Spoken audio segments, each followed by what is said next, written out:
Welcome everyone. Hope this week is treating you well. My name is Neo and today I'm playing a little Division 2. Let me start by saying that if you, like me, have been on the outside looking in, not really sure if this is the game for you, but you've heard lots of positives and good reviews, well, the game's having a free weekend. From now until March 2nd, not only is the game free to play and full access to the entire game, but if you end up liking it and want to buy it, the game's $3 US right now and is available at that price on all platforms. Now, this is because the game is coming out with a new DLC, Warlords of New York, which is going live on March 3rd, so it's a little promotional thing. I think the price has been low for a few weeks, but yeah, maybe you weren't aware. Now's a good time to check it out, and that's exactly what I did. So my initial impressions of the game are, it's pretty fun, I gotta say, but there are definitely areas of the game that I just kind of lack for my personal taste.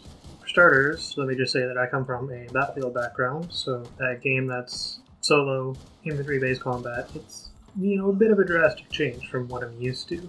I'm used to having a ton of vehicles blow up, 32 versus 32, and team play, right? This is kind of the staples of Battlefield, and you don't get that in the Division. Now, there are features that allow you to play with other players, but it's nowhere near the level. And this isn't to say that this is a bad thing, necessarily, but I do think it's an important difference to point out if it's something that you're considering, but team play is important to you. I'm also not really used to fighting AI, which in Division 2, it comes at you in waves. Now again, this isn't a negative per se, but there are absolutely times that you can tell that the person that you're fighting is a bot and not a real person.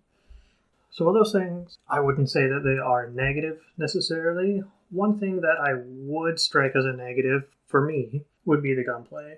I don't really feel like I get a ton of feedback from the game when I fire. I don't really feel like I get much of any feedback when I fire. Pretty much all the guns have been more or less laser beams. Now, I'm aware that in this footage, I'm using a semi-auto, so of course, recoil is going to be minimal. I have also used the assault rifle's full automatic weapons. Don't worry. Grenades, they'll show you their arc and their area of effect when they land, but will get affected by splash damage and whatnot. And that's kind of a feature I don't particularly like, but I have a feeling there may be a setting somewhere that I can turn that. I haven't looked into that. But what I will say, rather than just crap all over the combat in the game, is that I do appreciate how much cover plays a factor. Using cover effectively can be the difference between slaughtering waves of 20 plus enemies and dying to the first wave. It's not just a run and gun Rambo shoot 'em up style of game, which I definitely appreciate. There's an element of stealth or tactical thinking and strategy involved. The how much you employ is actually up to you and what suits your playstyle. Now, all that said, the main reason that I got this game wasn't for its gunplay, which, again, I found kind of lacking. It wasn't for its approach to combat, which I do really enjoy. Nor is it the scavenger style that is the looter-shooter genre, which, it's okay. The game's story, also not really terrible, but I'm kind of going to reserve final judgment on that till I finish the main story. Those are all fine, but for me personally, this was just a cheap AAA shooter that I could use to train my aim. For those who don't know my background, I'm a console gamer, basically my whole life, and I recently have shifted to PC.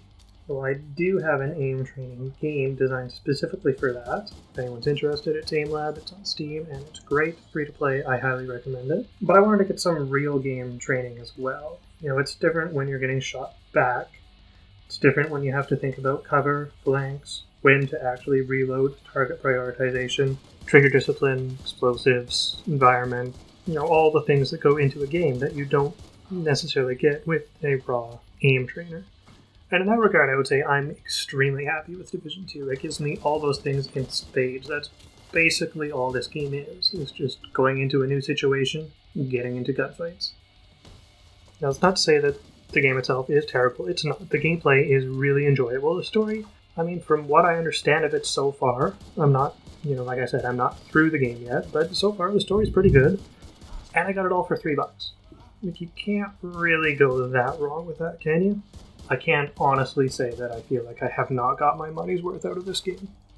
But that is just my take on it. And as I said, the game is on a free weekend right now, and that will end on March 2nd the day before the new DLC drops. So if you've ever wanted to try Division 2, now's going to be your best time. Free trial and dirt cheap. Yeah guys, that's going to be it for this video. Hopefully you enjoyed it. I know it was a little bit different from my usual, but if you did like it, I'd appreciate the support. Give this video a thumbs up, and please consider subbing for more content. And if you didn't like it, give it a thumbs down. That's all for now guys, and I will see you in the next one.